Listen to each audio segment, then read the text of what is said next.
Je m'attendais, parce que je sais que vous êtes dans un lobby israélien.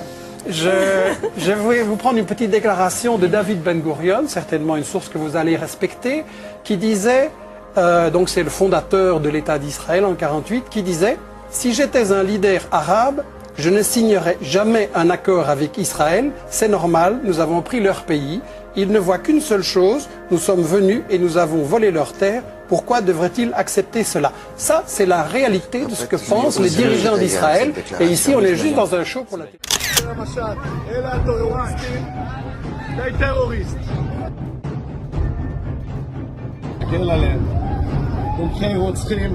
אגב, האוניות שלהם נמצאו קרחנה שלמה.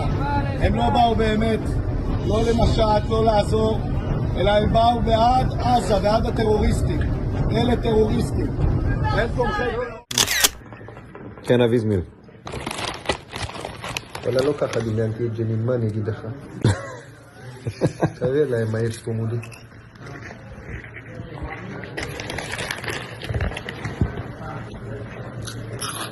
לא ככה דיבר את זה.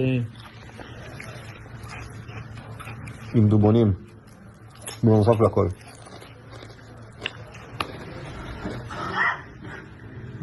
מה אתה מאחל לנו, אבי זמיל? מקלחת. טוב, אנחנו נתפסנו על החדר פה. מה אתה מאחל לנו? לנפוש בחוף של עזה. ג'מיל, מה אתה מאחל לנו? לזיין על החוף של עזה.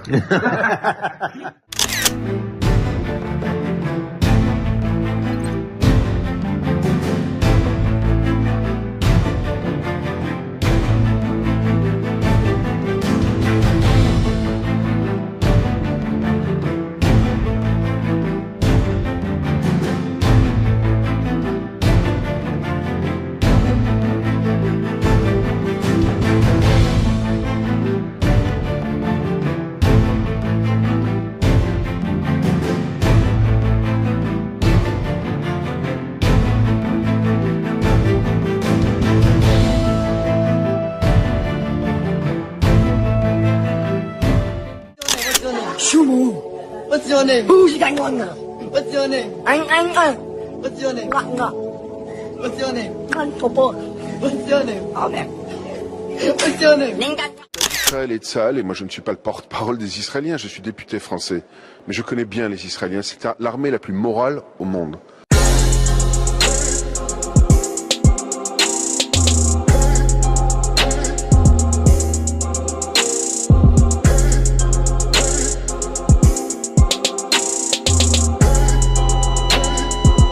L'armée la plus morale au monde.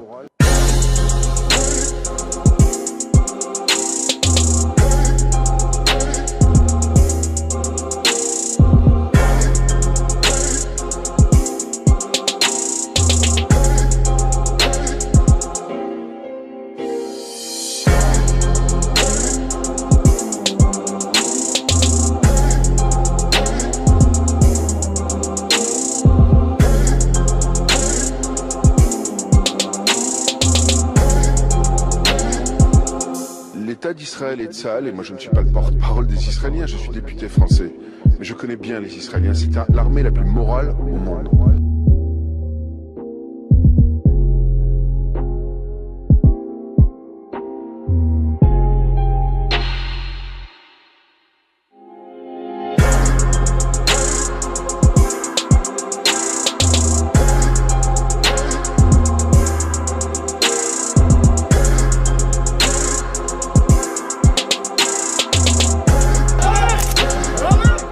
La seule armée démocratique que je connaisse où, du haut en bas de la hiérarchie, on se pose du matin au soir des questions morales. Il y avait deux types d'esclaves, le nègre de la maison et le nègre des champs. Le nègre de la maison, lui, il vivait à l'intérieur, auprès de son maître, dans la maison. Il couchait à la cave ou bien au grenier. Il s'habillait bien, il mangeait pas trop mal, ce que voulait bien lui laisser le maître. Il aimait son maître. J'irais jusqu'à dire qu'il l'aimait plus que le maître ne s'aimait lui-même.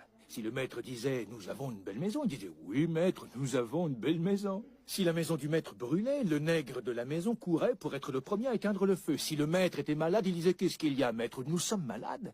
Nous sommes malades, c'est ça la mentalité du nègre de maison. Aussi quand un autre esclave venait lui dire « Sauvons-nous, allons, partons tout de suite, abandonnons ce maître cruel », il disait « Pourquoi? Qu'aurais-je de meilleur que ce que j'ai déjà ?» Me sauver? Oh, pas du tout, je reste, c'est ça le nègre de maison. C'est comme ça qu'on les appelle encore aujourd'hui. Parce qu'on en a encore partout de ces fameux nègres de maison. On en trouve partout de ce type.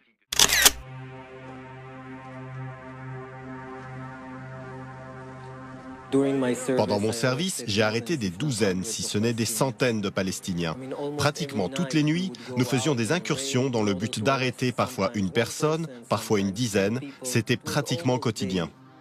Avichai Stolar est membre de Breaking the Silence, un collectif d'anciens soldats qui témoignent des violences et des injustices qu'ils ont pu voir ou même commettre pendant leur service militaire. Je peux peut-être vous raconter la première arrestation à laquelle j'ai participé. Je pense que c'est un bon exemple, parce que d'une certaine façon, c'est devenu la norme. Nous avons vu peut-être 10 Palestiniens menottés et les yeux bandés, assis sur des escaliers. Il y avait beaucoup de soldats, pratiquement toute mon unité. Et donc, les Palestiniens étaient assis et tous les soldats s'approchaient et les frappaient, les giflaient, leur crachaient dessus, les maltraitaient d'une façon ou d'une autre. Et ensuite, nous devions ramener tous ces détenus à notre base, sans doute pour permettre aux services secrets de les prendre en charge. Et pendant le trajet retour, dans le camion militaire, nous n'étions qu'entre soldats, sans commandant, sans officier, même si cela n'aurait rien changé. Et pendant ce trajet, pratiquement tous mes amis ont frappé les détenus sans aucune forme de pitié. Ils criaient tous et à un certain moment, et je ne peux pas dire que c'était par considération morale, juste je ne supportais plus les cris des détenus, j'ai dit c'est bon, arrêtez, ils en ont eu assez. Et immédiatement, tous mes camarades se sont tournés vers moi, me traitant de gauchiste, disant que j'aimais ces terroristes plus que mes propres amis. Évidemment, je n'ai ensuite plus rien dit. I didn't dare to say a word. Okay, I'm coming. Don't push me. I'm coming. At one point, one of my friends. Un peu après, l'un de mes amis a pris son mobile et a appelé son père.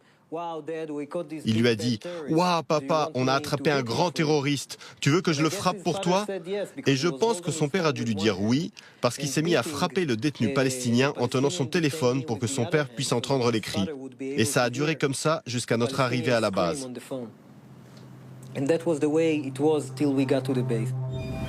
Il suffit d'aller faire un tour sur le web pour découvrir des arrestations violentes comme celle-ci, où un soldat tire à bout portant dans la jambe d'un Palestinien menotté et les yeux bandés.